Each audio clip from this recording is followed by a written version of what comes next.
The anticipation leading up to Elon Musk's guest appearance on The Late Show with Stephen Colbert had been mounting for weeks. Whenever Musk appeared on a talk show or participated in any high-profile interview, it always drew intense interest. The tech mogul had a way of capturing attention with just his presence, and his words often became the subject of widespread discussion and debate long after the cameras stopped rolling. But this appearance felt unlike any other. This time, the spotlight wasn't on Musk for launching another rocket, unveiling cutting-edge artificial intelligence, or pushing the boundaries of electric vehicle technology.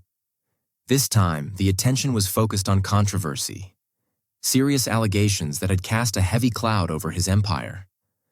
Musk was being accused of fostering a toxic work culture, particularly within Tesla and SpaceX, one that allegedly marginalized minority employees and ignored repeated reports of racial discrimination.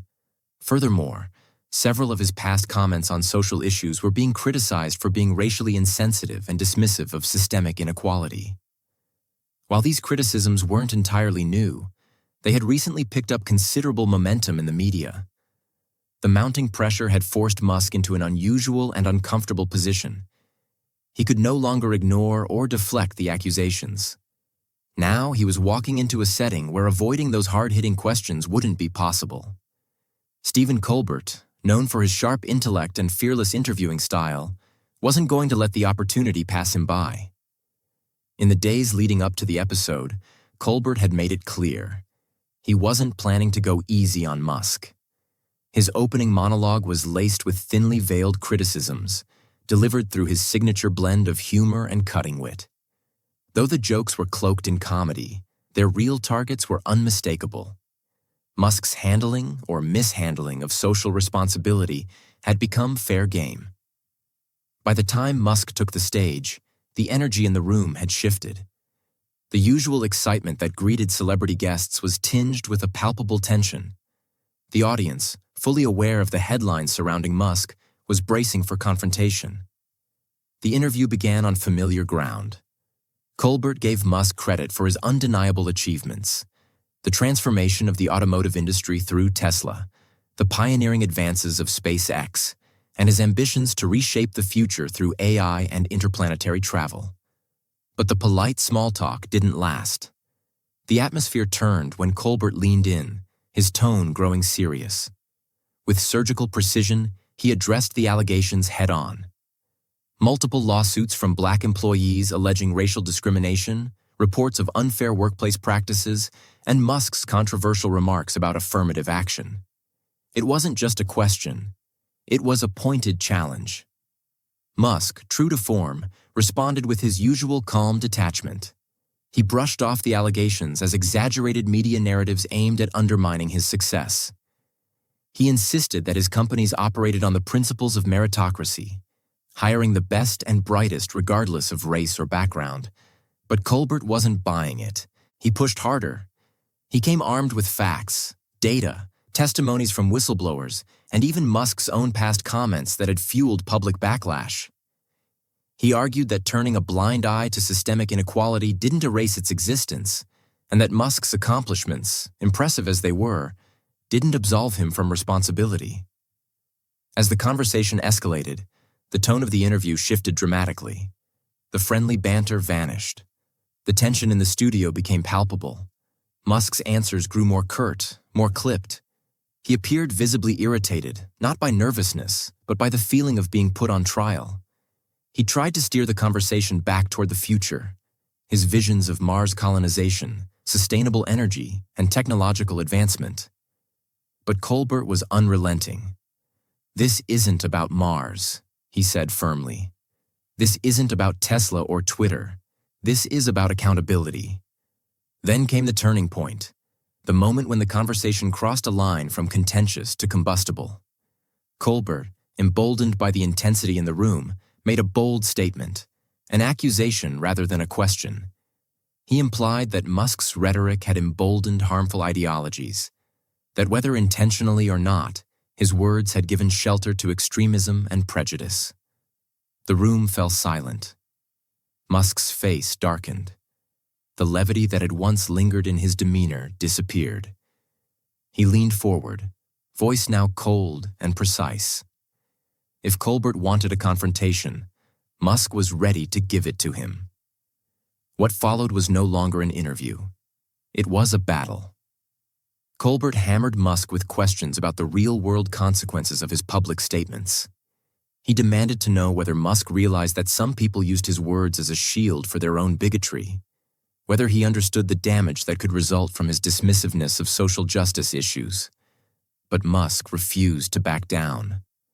His responses became more defiant. He dismissed the entire line of questioning as part of a calculated media smear campaign, an effort, he claimed, to paint successful individuals like himself in the worst possible light. "I'm not going to apologize," Musk said bluntly. "I won't bend just to appease a flawed media narrative." The audience reacted with a mix of cheers and uneasy murmurs. Colbert, sensing the gravity of the moment, turned up the heat. He reminded Musk that great power comes with great responsibility, that being a billionaire didn't make one immune to criticism.